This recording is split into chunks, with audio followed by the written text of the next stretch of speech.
you for choosing to celebrate with us today. We also acknowledge the Kumeyaay people whose spiritual traditions and enduring sovereignty are the first from this land.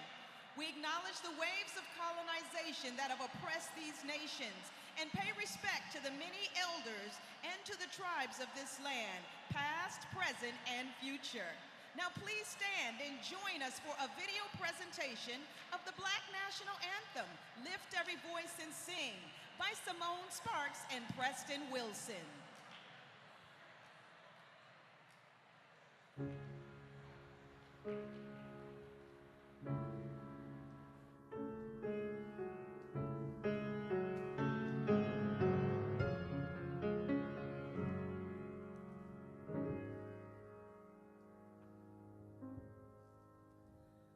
Lift every voice and sing till earth and heaven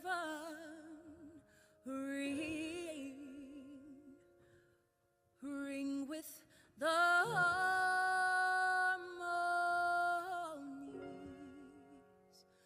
of liberty. Let our rejoicing rise high as the listening skies. Let it resound loud as the rolling sea. Sing a song full of the faith that the dark past has taught us. Sing a song full of the hope that the present has brought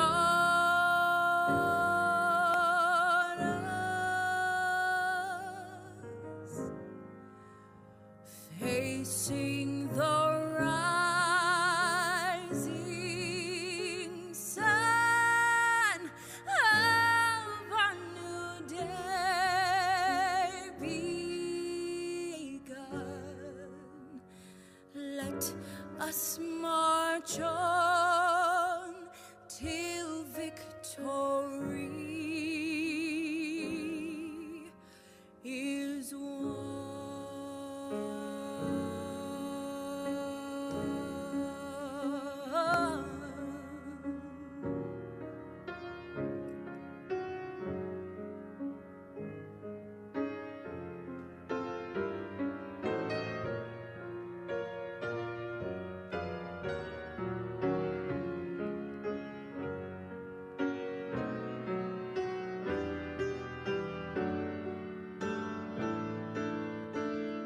God of our wearies, God of our silent tears, Thou who hast brought us thus far on the way, Thou who hast by thy might led us into the light, keep us forever in the path, oh, we pray,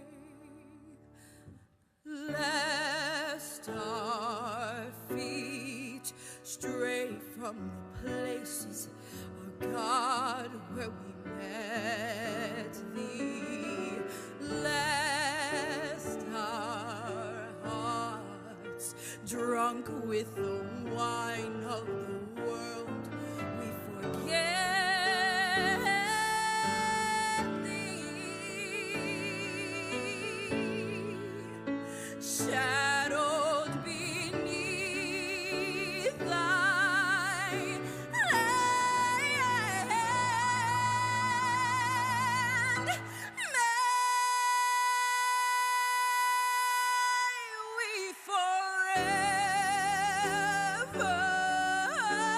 stand true to our God, true to our native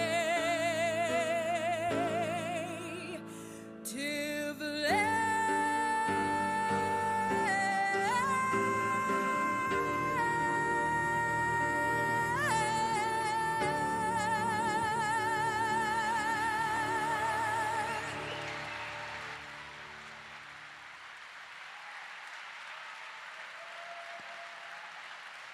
Fayaz Nawabi, a local activist, imam, and longtime supporter of Alliance San Diego, will lead us through our opening intentions.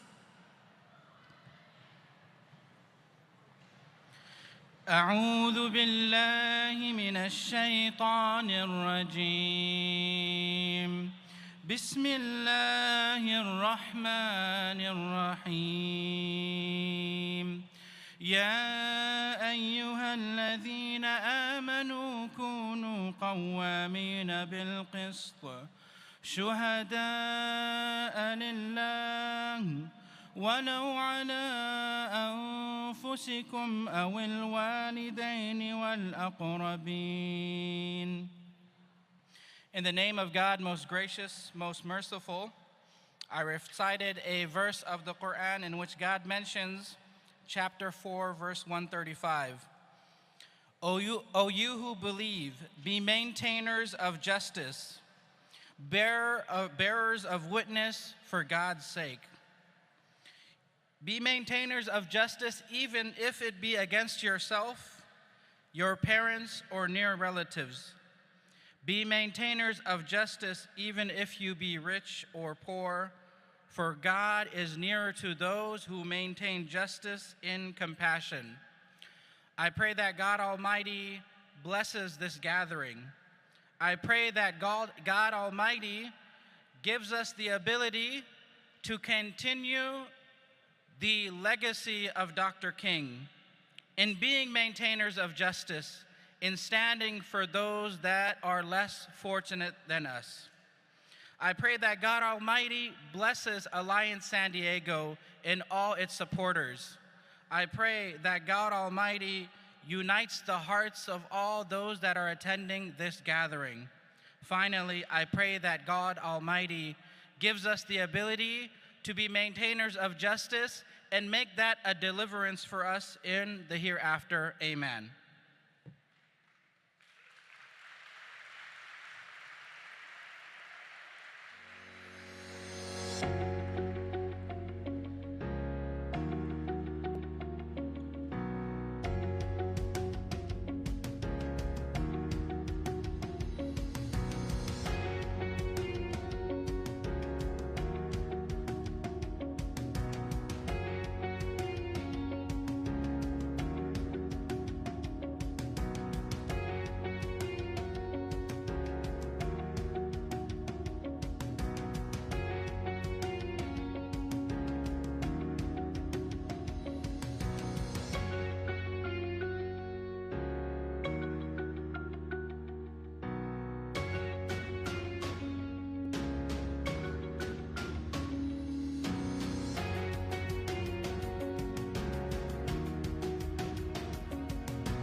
Buenos días y bienvenidos.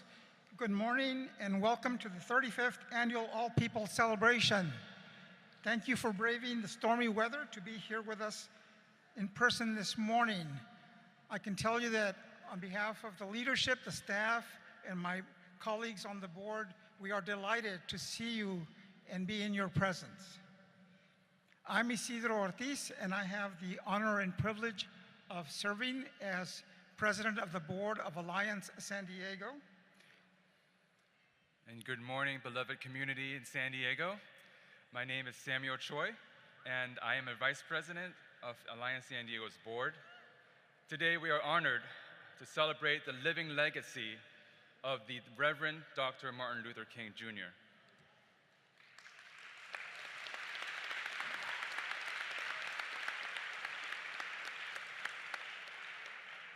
66 years after Dr. King asked, "Where do we go from here?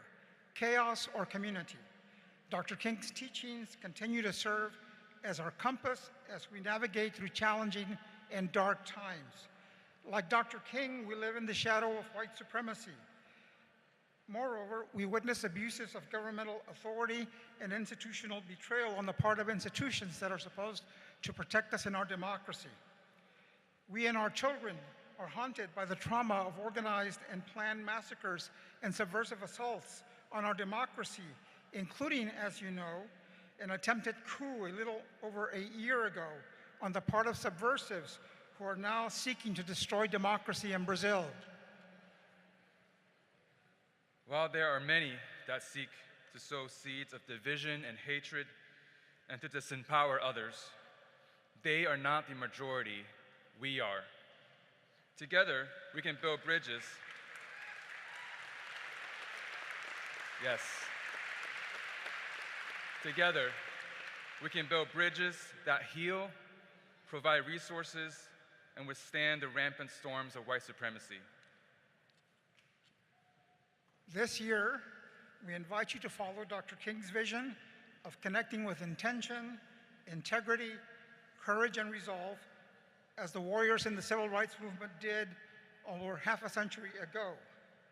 Some of them, as you know, dared to cross the Edmund Pettus Bridge in 1965, knowing that it would require extensive sacrifice. Nevertheless, they persisted. Today, we urge that you follow their lead, that we follow their lead in crossing bridges, bridging with allies, building indestructible alliances sin fronteras, that we also meet every challenge by embracing and applying the lessons of history while reaching towards a future with authentic democracy, community, humanitarianism, equality, solidarity, and social justice. Our children deserve no less than such a legacy. We now invite you to support this vision. On your table, there is a copy of a powerful resource to how we can get to that vision. It is a must-read from our keynote speaker today. If you feel moved to join us, scan the QR code on the bookmark that's conveniently located in the San Diego chapter of the book, and make a donation and follow us and join us on this journey.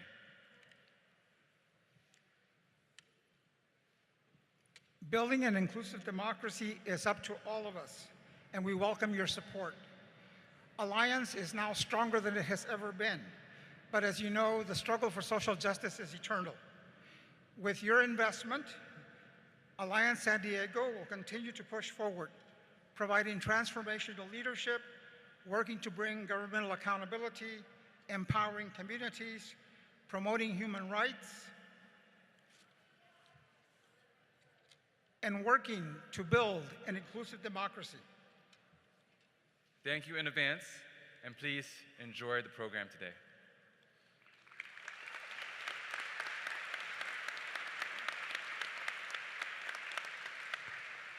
Thank you, Isidro and Sam.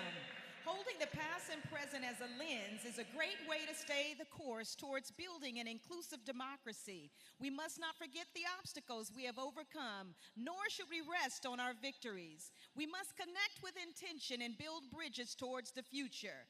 Please welcome to the stage the teen cohort of Transcendence Youth Arts, a youth development organization that works with underserved San Diego communities by instilling life-changing skills such as leadership, collaboration, and community engagement.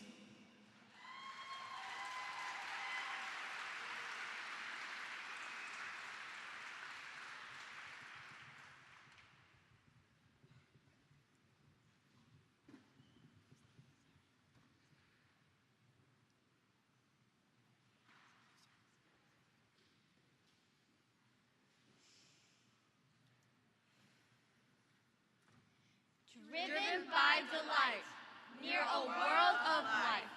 Will chaos tell them a message that lasts? Look at family. Today, we birth radiant artists, shape around community. Remember, we live different, grow together, please. Please.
You can help me see when my eyes are closed. Help me feel when my fingers have gone numb. Help me hear what I thought I could no longer. Our bodies become connected through mind and soul. I can see the rainbow of swirling energy above me, clouds of hope and praise and love. Rain like tears as I hug a loved one. Bodies spinning, sliding, gliding, pulling the glowing strands from our minds and passing them around. As we stand, hand in hand, magic flowing through our veins and passing through each other. We love, we feel, we dance and sing. We come together as one. It is our ritual.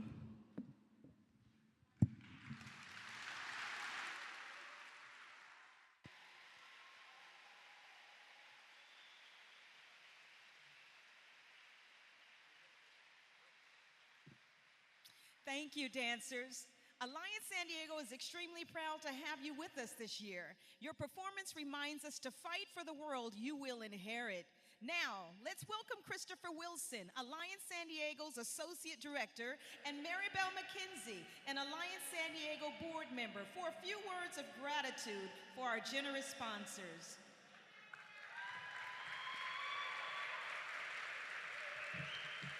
Hey family, how we feeling this morning? Oh, they got all the energy right here. How y'all doing out there? All right, thank you for being here today. Glad to join Maribel, our board member, in thanking some very important people.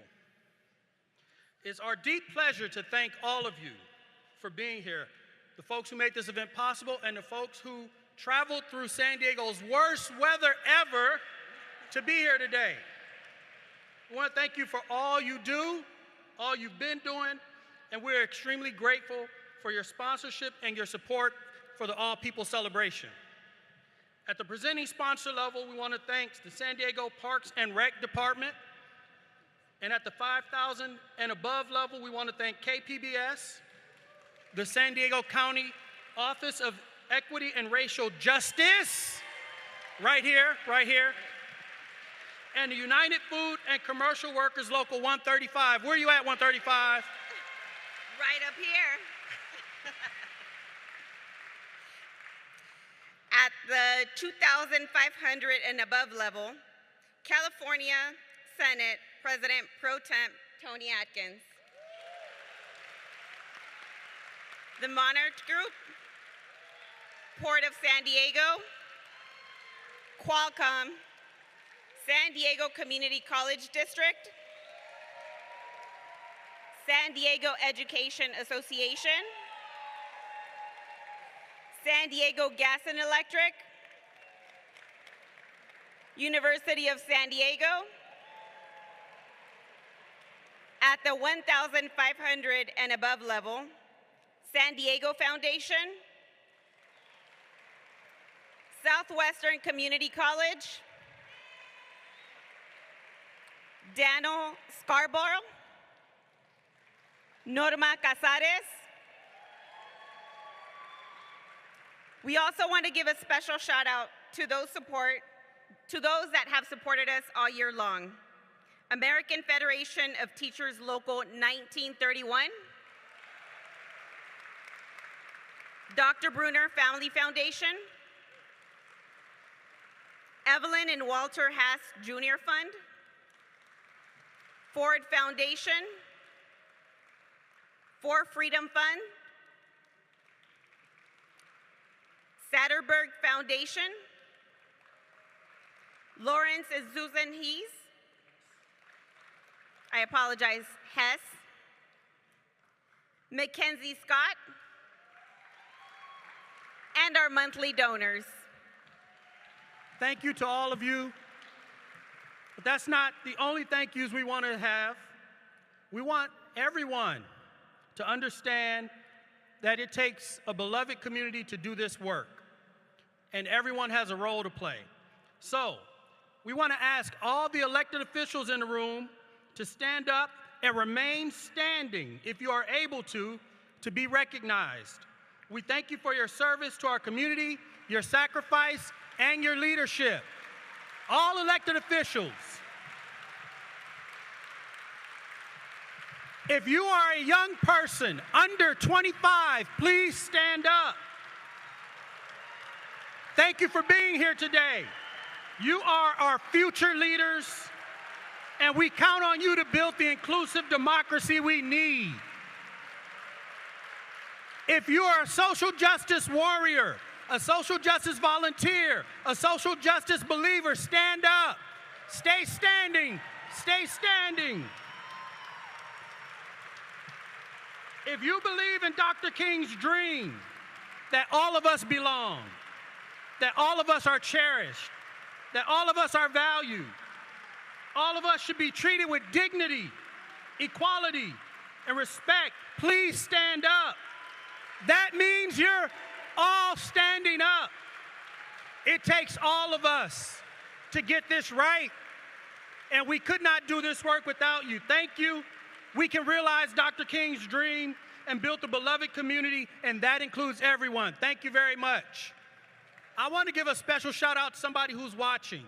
Now, this is Associate Director's privilege right here because it's not in my script. But there is a person who retired from city schools, and he has attended every single all-people celebration except for this one. His name is Douglas Schamberger, and I want to say thank you, Mr. Schamberger. We miss you, and we love you. Thank you. The Ashley Walker Award is given to an individual who represents the values that our former board chair espoused to build the beloved community in acts of inclusion, love, and justice. Board members Denise Serrano and Dr. Luana Richmond will share a little insight on the award and present to you our 2023 Ashley L. Walker Social Justice Award. Good morning, everybody. It is our honor to present the Ashley L. Walker Social Justice Award this morning. Ashley Walker is watching this from home, so let's all send her our love.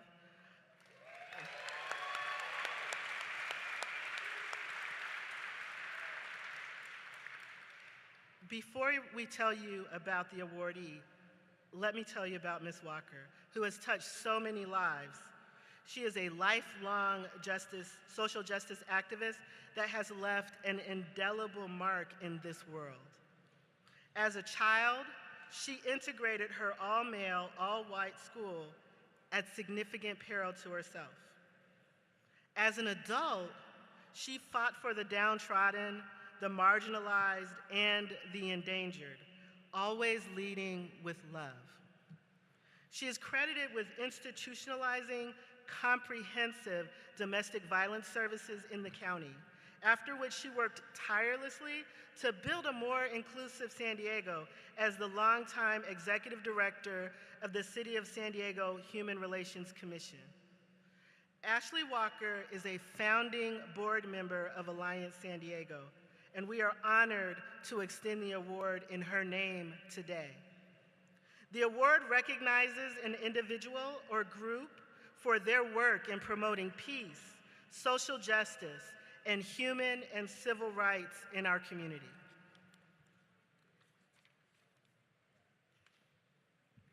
Buenos días. Este año, el Premio de Justicia Social se otorga a María Puga por su incansable trabajo como defensora de los derechos humanos en un caso histórico en busca de justicia para su pareja de toda la vida, Anastasio, y otras víctimas de abuso de los agentes fronterizos. This year, the Ashley L. Walker Social Justice Award is given to María Puga for her tireless work as a human rights defender in a landmark case seeking justice for her lifelong partner, Anastasio, and other community members who have been harmed or killed by border agents.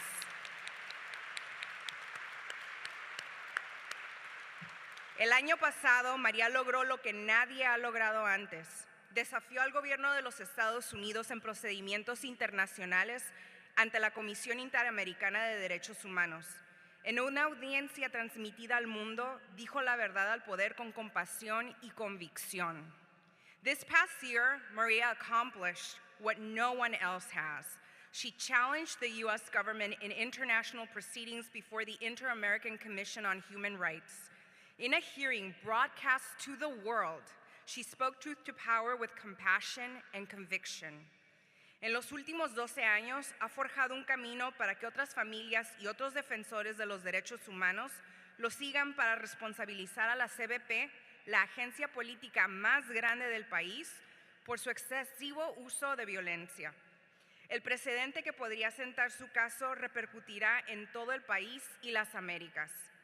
Over the last 12 years, she has forged a road for other families and other human rights defenders to follow to hold CBP, the largest law enforcement agency in the country, accountable for its excessive use of force.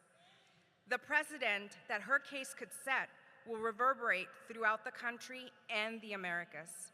Please join me in congratulating María Puga.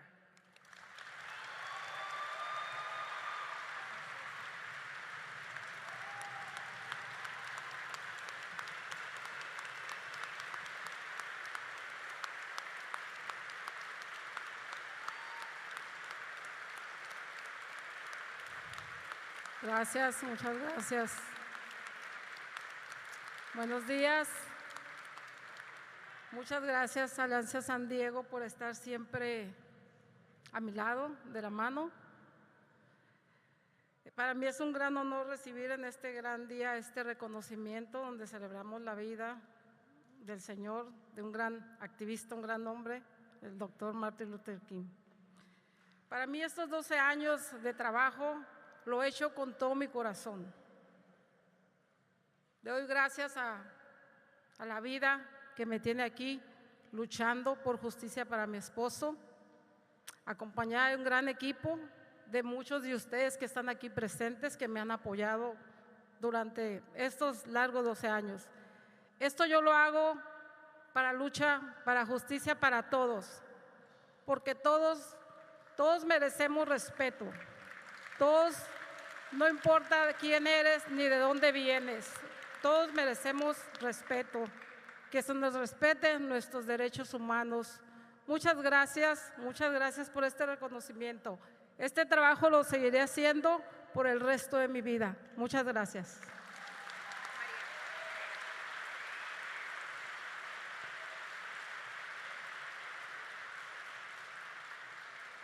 Thank you again, Denise and Luana. And congratulations, Maria. Alliance San Diego recognizes the need for building power. We are able to create lasting change when we work together. The next group has been bridging the fields to the San Diego area for over 5 years. Joined by vocalist Maria, here is their rendition of You Are Loved.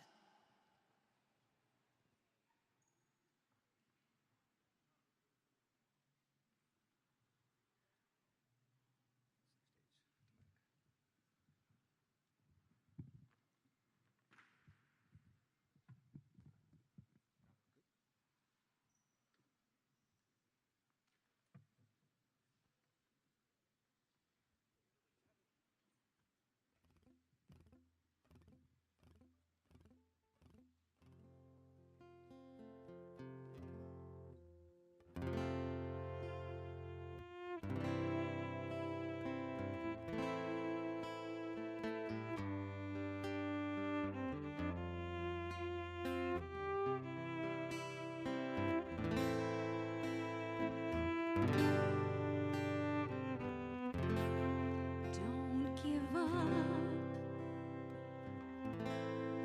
It's just the weight of the world. When your heart's heavy, I will lift it for you.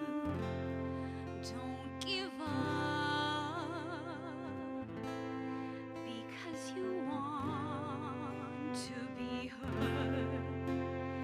If silence keeps you, I will break it for you. Everybody wants to be understood. Well, I can hear you.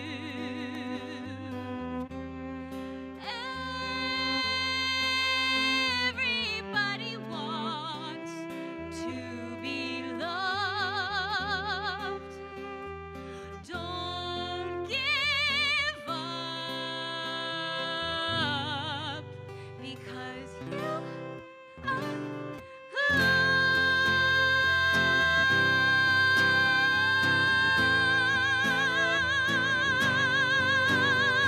loved. Don't give up. It's just the hurt that you hide. When you're lost inside, I'll be there to find you. Don't give up, because you want to burn bright. If darkness blinds you, I will shine to guide you. Everybody wants to be understood.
Wow, what a great moment of affirmation and solidarity. To shift us into our keynote speaker, please welcome Andrea Guerrero, Executive and Director of Alliance San Diego, and Congresswoman Sarah Jacobs to the stage to introduce this year's keynote speaker.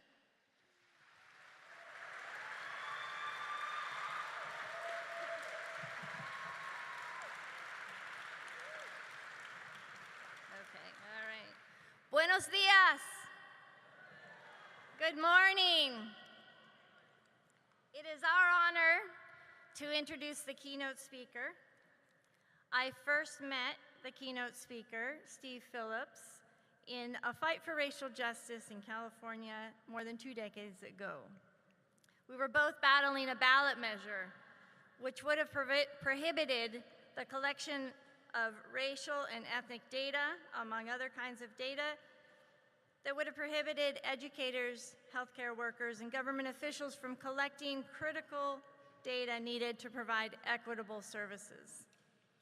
In the warping of Dr. King's words, the measure's proponents said we needed to be, quote, colorblind to data, which Steve knew, we all knew, meant being blind to inequality, injustice, and discrimination.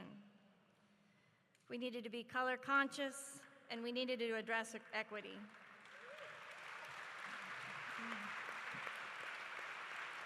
We defeated the measure, in part due to Steve's statewide support of activists on the ground, of which I was one. Back then, Steve was just getting warmed up as a political thought leader, strategist, and philanthropist. He asked deep questions, he read a lot, and he did a lot of math. To understand the mechanics of power in a democracy that had not managed to wrench free from white supremacy that had affected his family, his community, and our democracy. Through the years, he founded Democracy in Color, a podcast and multimedia platform analyzing the intersection of race and politics. He and his wife and partner, Susan, invested in and elevated leaders of color, women, and LGBTQ leaders around the country. And he wrote 2 best-selling books, one of which is on your table. That most recent book is entitled How We Win the Civil War, Securing a Multicultural Democracy and Ending White Supremacy for Good.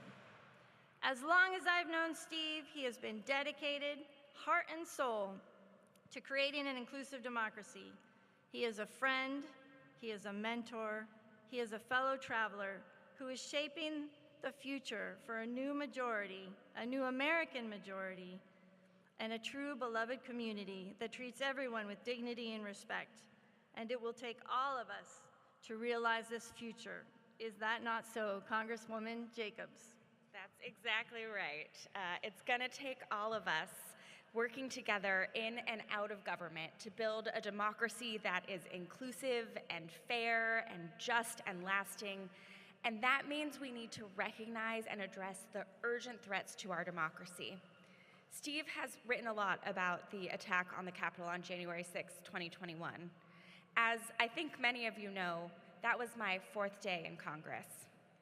I was trapped in the House gallery, introducing myself to my new colleagues as I was hiding under the chairs. I'll never forget hearing the sounds of the rioters banging on the doors all around us, and I will never forget just how close we came to losing our democracy that day. As a millennial and someone who grew up in the shadow of the forever wars, I know that my generation and future generations, including the amazing young leaders we have here today, we don't take freedom or democracy for granted. We understand the path that is needed to achieve the dream that Dr. King envisioned, a dream that all of us are treated with dignity and respect and have a seat at the table of our democracy. And I'm grateful that Steve has thought so deeply about how we use the tools of democracy to achieve that dream. On a personal note, I'm fortunate to have known Steve for many years and to have a front row to the revolutionary change he has led and inspired. And I'm so grateful to have known his beloved wife, Susan, whose own generosity matched by her kindness and commitment to racial and economic justice. May her memory be a blessing. And Steve, I know she would be so proud of all the work that you continue to do. Steve, I'm excited to have you here and to welcome you back to San Diego. And I know you're not from here, so when you get out here and you see just how many people showed up from San Diego in the rain to see you, you should be very, very impressed. But everyone, please help me in welcoming the 35th All People Celebration keynote speaker and my friend, Steve Phillips.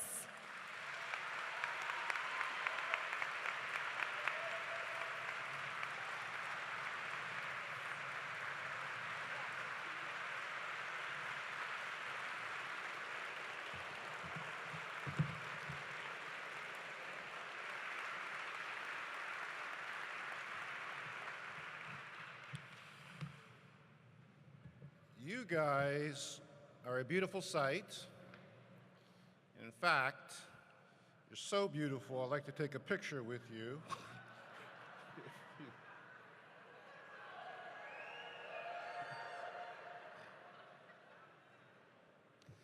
Not every day 700 people show up to hear what you have to say. I'm grateful and inspired and humbled to be here. Martin Luther King's last book is titled, Where Do We Go From Here? The last chapter of that last book is titled, The World House. In describing the World House, Dr. King wrote, we have inherited a large house, a great world house, in which we have to live together. A family unduly separated in ideas, culture, and interests, who, because we can never again live apart, must learn somehow to live with each other in peace. I'm happy to be here today for several reasons.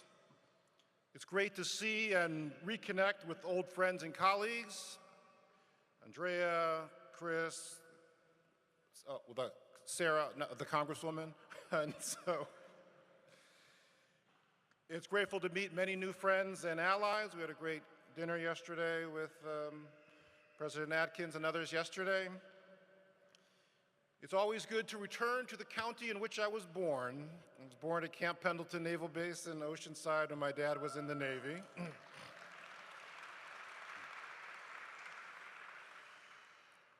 But I'm mostly happy to be here today because as much as anywhere in the world, San Diego represents the World House.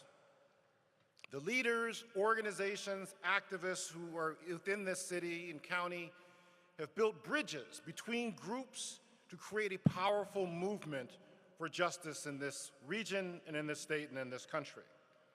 And that power has the possibility to continue to transform the country and to offer an example to others across the country. I devote an entire chapter of my book to the San Diego story. And I open that chapter with a quote from the local writer Randy Dotinga, where he wrote in the Voice of San Diego in 2020. He says, there's a reason why Richard Nixon and Ronald Reagan adored San Diego so much that they called us their lucky city and loved to hold rallies here. We lavished Republicans with votes. But Biden got a higher percentage of the vote here than any Democrat since FDR in 1936. What happened? What happened in San Diego, it is what has happened in California and what is happening in the United States of America. What is happening in this country is a demographic revolution whereby the composition of the population is coming to look like the composition of the population of the planet. And as a result, the complexion of the leadership and the government is changing to reflect this new reality. In this last book, King talked about the urgency of remaining awake through periods of great social change. This is something that I think we have to grapple with today. I myself did not realize how distorted our picture is of what the world's population looks like until I was writing my first book, Brown is the New White. And as I was researching the demographics of the United States and trying to illustrate what percentages, where they came from, et cetera, I paused and I asked myself, what's the composition of the population of the world? What percent of the world's population do people of color make? And so I began to research that and look at that and look at 1 billion people in China and 1 billion people in India and 500 million people in Indonesia. I began to realize, the calculations I came to is that the world's population is about 88% people of color. And so we shouldn't be shocked that the racial makeup of San Diego and California and the United States is changing. And in fact, the United States became unnaturally monochromatic. And it's always important to realize that I think I had done a chart, I'm not sure I actually put it in the first book, around looking at the composition of the country, the United States. It's critically important to realize, both for moral as well as historical and political reasons, that the composition of the United States was, prior to 1607, all people of color. And so this notion about somehow this was a white country has not always been what the composition has also been. So that's an important piece to know. But the intentionality with which the US became so unnaturally white was a result of very deliberate and intentional public policies and decisions. The very first immigration law passed in this country in 1790, the Immigration and Naturalization Act, says that to be a US citizen, you have to be, quote, a free white person. The United States Congress passed in 1882 a Chinese Exclusion Act, specifically singling out a grouping of people to exclude them from being part of this country's population. The Supreme Court of the United States heard a case from Mr. Ozawa in 1922, who he lived in San Francisco and he had lived in Honolulu, and he had worked in this country and contributed to this country and wanted to be a US citizen. And he was denied citizenship. He filed lawsuits around that case, and his case was taken all the way up to the United States Supreme Court, which said, you cannot be a citizen because you're not white. And the law said you have to be a free white person. And so that level of intentional exclusion dominated our policy. That 1790 law was the operative dominant law in the country explicitly until the 1950s, and as a matter of practice until the 1960s, 1965. And so it's not surprising and it's not accidental that the US has been late to the diversity game.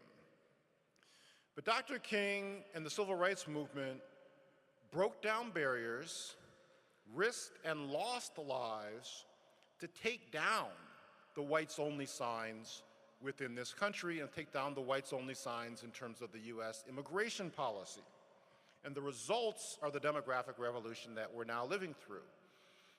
And in terms of this concept of bridges and how that has transformed and rippled across the ages, the Selma to Montgomery March was about marching over the Edmund Pettus Bridge to be able to try to get to the US Capitol, to the Alabama State Capitol. I took a delegation of students and went with a delegation of students to Montgomery and to Selma in the late 1980s, and we met with Albert Turner, who was one of the civil rights leaders of that time period. And in fact, if you see pictures of Dr. King's funeral, his casket is being carried by a horse, and that horse is being led by Albert Turner. And what Albert Turner showed us, and he actually took us to the grave, was that Jimmy Lee Jackson, who was a young 26-year-old black man in Alabama, wanted the right to vote and was part of a demonstration with his mother and his grandfather to be able to try to secure the right to vote in 1965, hundreds of years after people had arrived in this country. And they were chased down. He ran into a restaurant, tried to protect his mother and his grandfather, and was shot by a state trooper. And Jimmy Lee Jackson later died. And what Albert Turner told us is that those activists at that time were so angry that they actually wanted to take Jimmy Lee Jackson's body and carry it to the state capitol. And that was the origins of the Edmund Pettus Bridge March, and then, which ultimately then led to Bloody Sunday and the national televised, seeing the police on horseback and the tear gas and the dogs and the guns that captured the imagination of the nation. Also during that time period, Reverend James Reeb, a white minister, came to Alabama to offer his solidarity and support, and he was chased down and killed. And that is what captured the imagination of the country, is that effort to go over that bridge, capture the conscience of the nation, impelled the President of the United States to give a joint address to the United States Congress, where he says, to a nationally televised address to the joint session of Congress, he's going to introduce the Voting Rights Act, and he says that we shall overcome. What's lost and less known in history is the day after that speech, Lyndon Johnson understood the momentum that was present from the activism and the efforts and the work of going over that bridge and going towards Montgomery. He convened the entire congressional leadership and said, I want to do a whole bunch of things. I want to do 4 new cornerstones for the entire country. I want to have federal aid to education. I want to create Medicare. I want to have this Voting Rights Act that I talked about, and I want to transform the immigration system. That is how we got to this point of being able to take down those signs to begin to have the country reflect the full population that exists here. California, United States used to be 12% people of color in 1965, 40% today. California used to be 76% white, now it's 2/3 people of color. San Diego's 55% people of color, 35% Latino, 13% Asian, 6% Black, 1.4% Native American. But unfortunately, people have come to fear this demographic revolution. We fought a violent and bloody civil war in this country, a war where the Vice President of the Confederacy gave a speech called the Cornerstone Speech, wherein he says, the cornerstone of the Confederacy rests upon the great truth that the Negro is not equal to the white man, that slavery, subordination to the superior race, is his natural and normal condition. Driven by that conviction, fearful of the United States becoming a multiracial democracy, hundreds of thousands of Americans picked up guns and started shooting and killing hundreds of thousands of other Americans, to the extent to which 2% of the entire population was killed in the Civil War. It would be the equivalent of 7 million people being shot and killed around this question of, is this a white nation or is this a multiracial nation? Driven by the fears of the demographic revolution. And part of the additional reason that there's so much fear, there's so much misunderstanding, because it's been deliberately distorted history and the picture of what actually happened. One quick story. There was a young girl in Georgia who liked to read. She and her friends would stage readings of one of their favorite plays. That play and the author of that play inspired her to become a writer. That play was called The Klansman, later changed when it became a movie to become Birth of a Nation. That young girl grew up to become Margaret Mitchell, who wrote Gone with the Wind, which became this enormous commercial success and transformed the picture of Confederates from white supremacist mass murderers to dashing leading men and charming leading ladies. And to this day, they did USA Today did a survey like 5 years ago of the top books within the country. Most people's most popular books, Gone with the Wind was like number 4, ahead of Chronicles of Narnia. Another reason and way that we've had this distorted picture and the ways that the fears have been inflamed goes to how we poisoned our public spaces, places where people come together to be safe, to connect, to overcome the bridges that divide them. There are no monuments to Nazis in Germany. We have 2,000 Confederate monuments in this country. I didn't know until today, I was preparing for this speech, that the government, public entities pay $40 million a year over the past decade to support various of these different monuments that exist.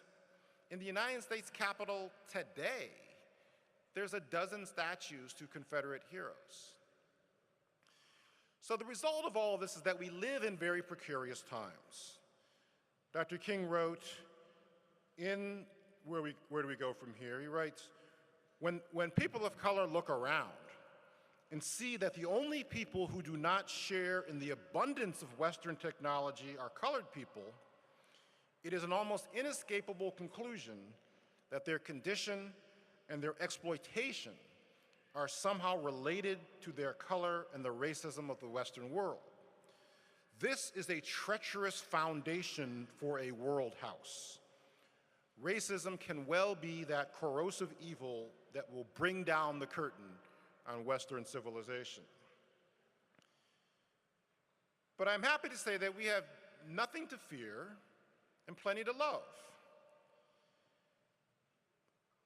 People love good food. People love Mexican food and Chinese food and soul food.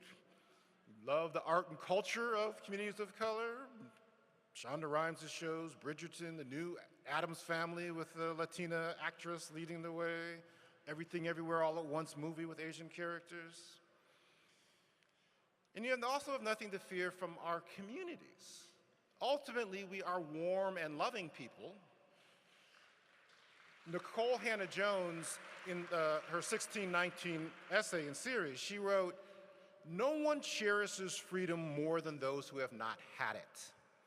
And to this day, Black Americans, more than any other group, embrace the democratic ideals of the common good.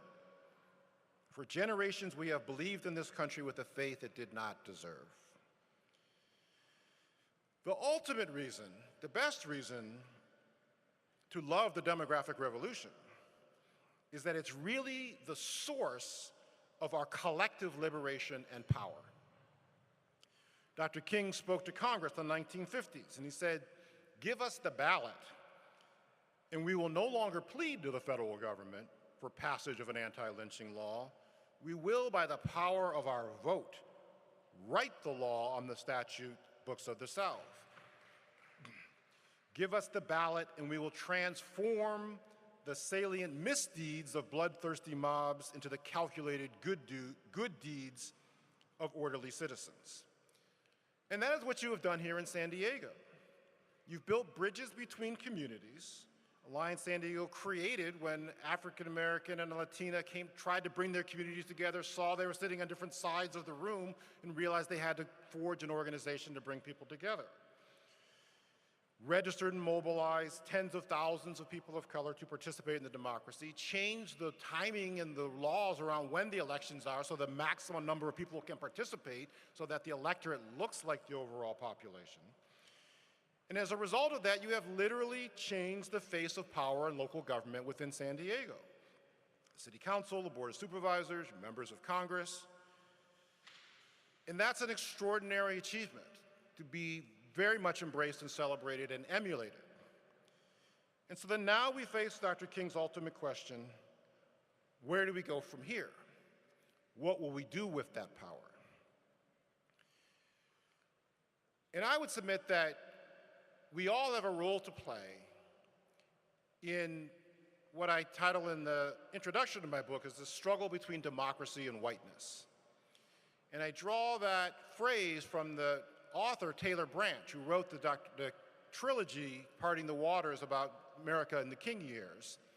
And he was talking with Isabel Wilkerson, who wrote the book Caste, and they were discussing the rise of white domestic terrorism within America.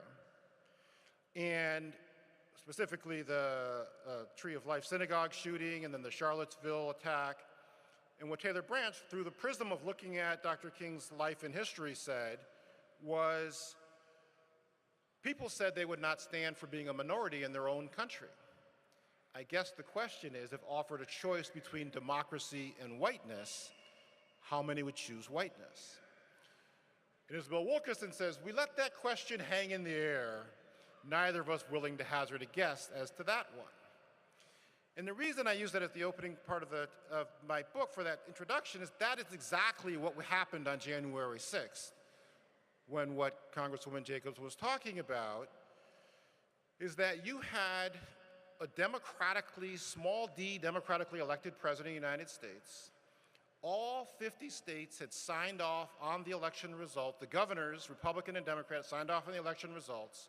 We were engaged in the final step of that process, the peaceful transfer of power, which is the cornerstone of democracy.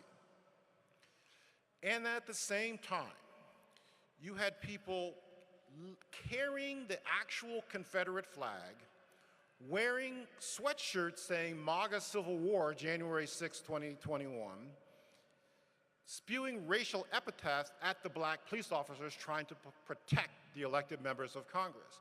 You had a direct conflict between those who wanted democracy and those who wanted whiteness. So the good news is that the proponents of democracy won. The bad news is how narrow that victory was. But that's my final message that I want to leave with us as we think about Dr. King's legacy and Dr. King's message and what do we do and where do we go from here, is that the fight to expand democracy is the core of all of this. Since post-Civil War, really before the Civil War, those who do not want this country to be a multiracial democracy, those who want this to fundamentally, primarily be a white country, have used and have targeted the effort to restrict and shrink the democracy, restrict people's participation in elections. And it's, when I was writing the book, I realized in South Carolina and Mississippi, after the Civil War, black people were the majority of people. So they had to restrict their participation. But it's been an unrelenting focus around trying to block participation in voting and elections, which is why we are so lucky in California to have a Secretary of State like Shirley Weber, who's very committed to opening up democracy to everybody.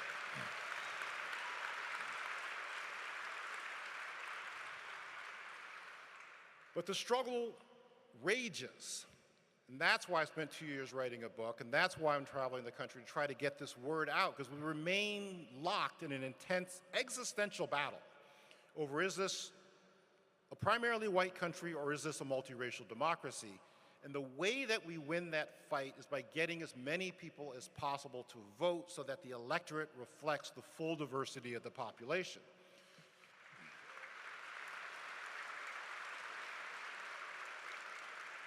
So I've taken to calling for that we should be having 1 million precinct captains within this country, 25,000 in California, 3,000 in San Diego. There should be a person whose job it is every week to make sure that everybody in their neighborhood knows about upcoming elections, knows about the key issues, is registered to vote, gets out to vote. That's a core component of how we advance this struggle. And I would encourage everybody to sign up to do that. You can sign up with Alliance San Diego. They have an amazing operation in terms of technologically can plug people into doing voter participation operations. That's a critical component of all of this. And then lastly, as we vote and expand the democracy and build more power, and where do we go from here, the critical question is, what do we do with that power? And what I would submit, and what very clearly what Dr. King's focus on, was on ending poverty within this country. At the time of his death, he was working on the Poor People's Campaign. In his last chapter of his last book, he talks about the imperative of ending poverty, and the best way to end poverty is to end poverty. And we should have a guaranteed income to be able to do that. And San Diego has now become part of the Mayors for Guaranteed Income.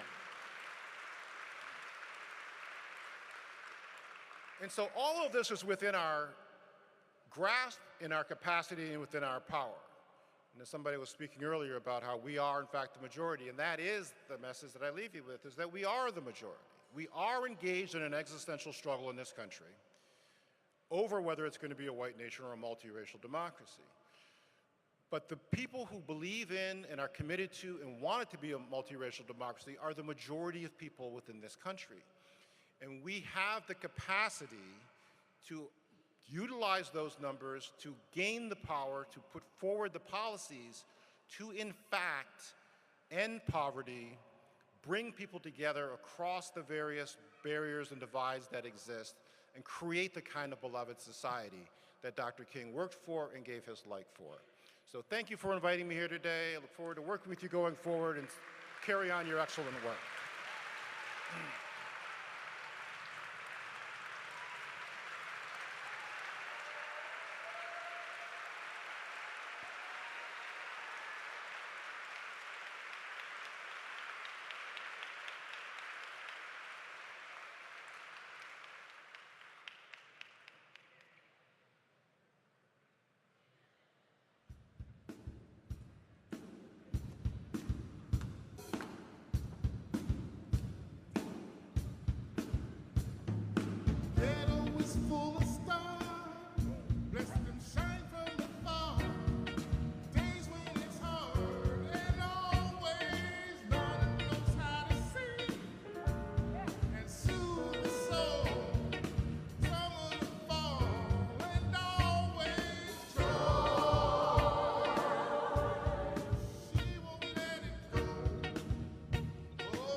chosen ones, the people who will help us build the bridge to a multicultural democracy.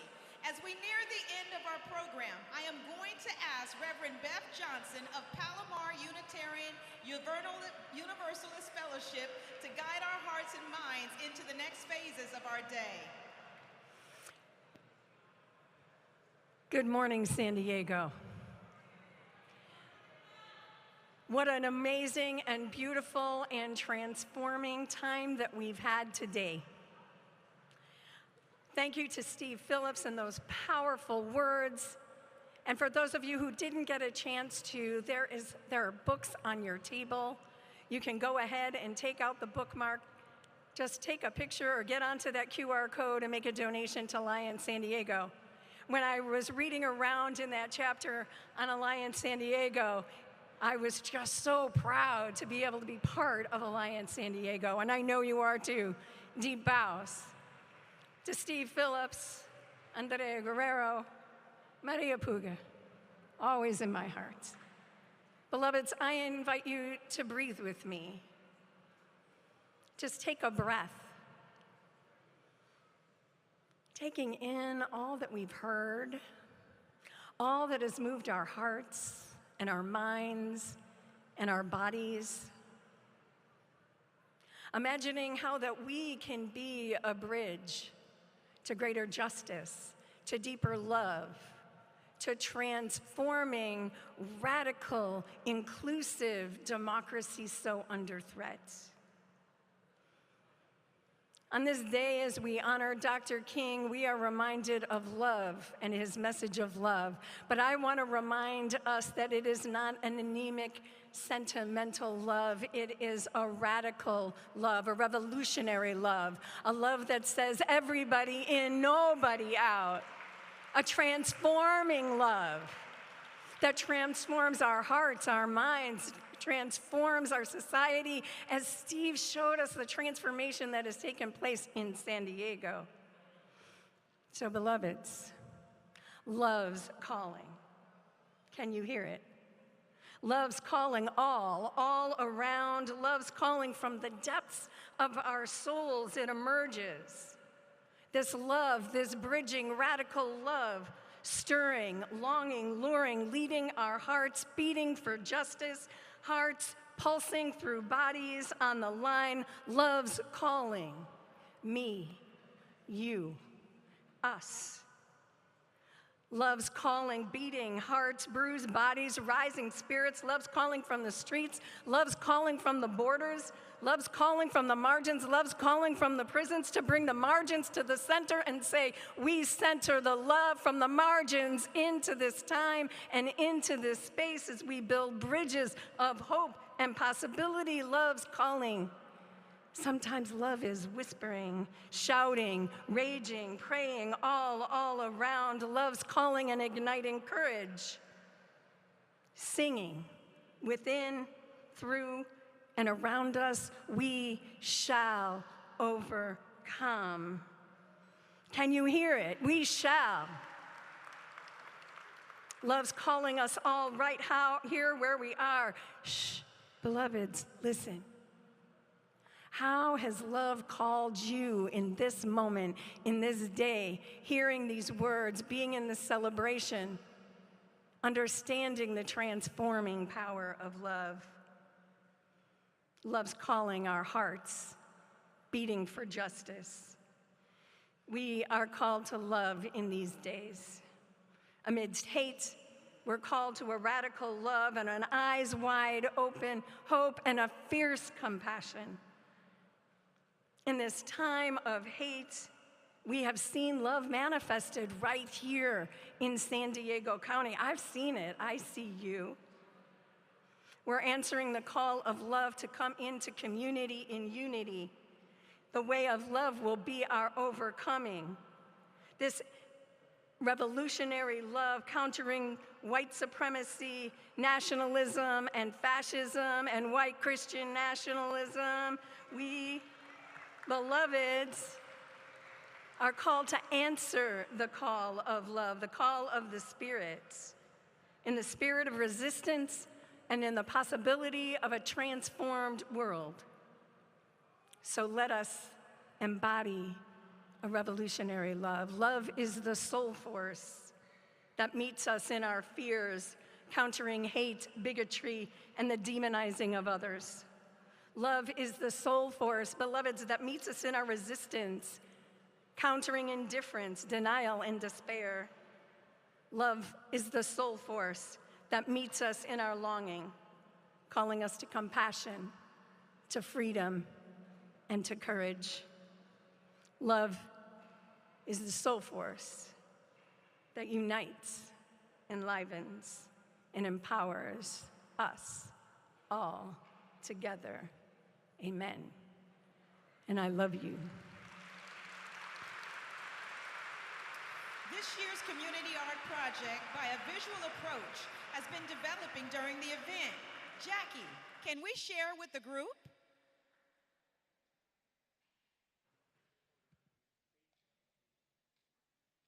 Wow, thank you for capturing our event.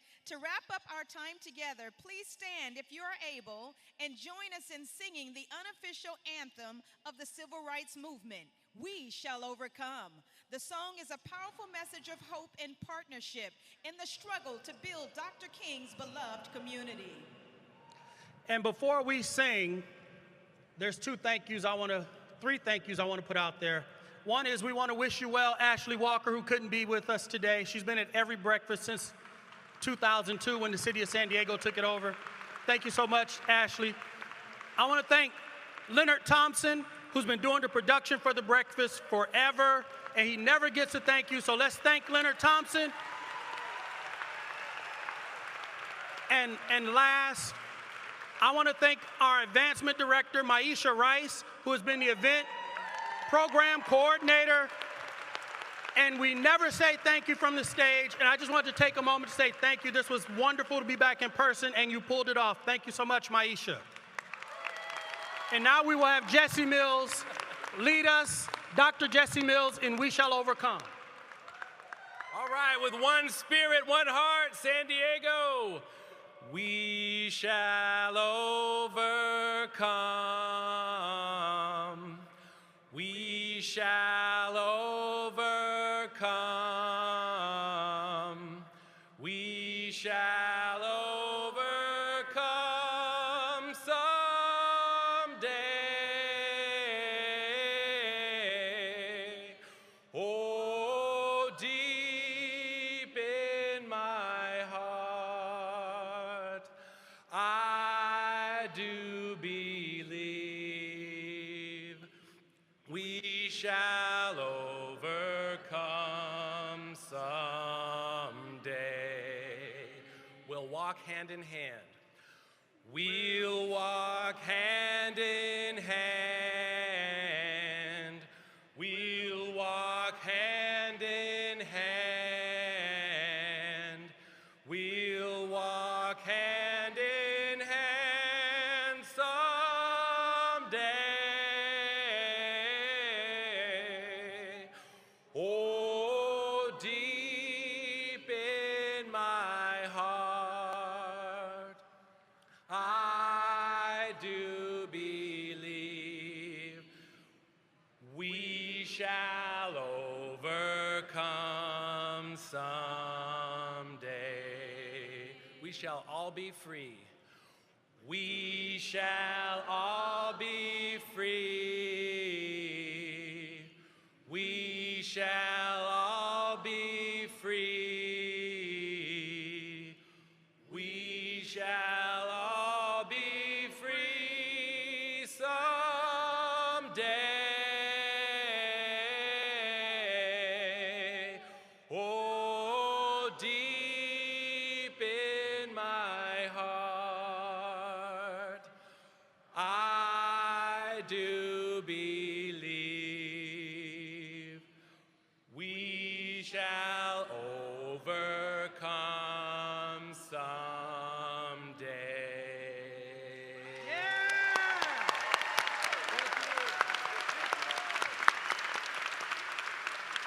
This concludes the 35th Annual All People Celebration. Thank you for celebrating with us. Please take a copy of the book from your table. Take it away, Thunder Squad.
One day, when the glory comes.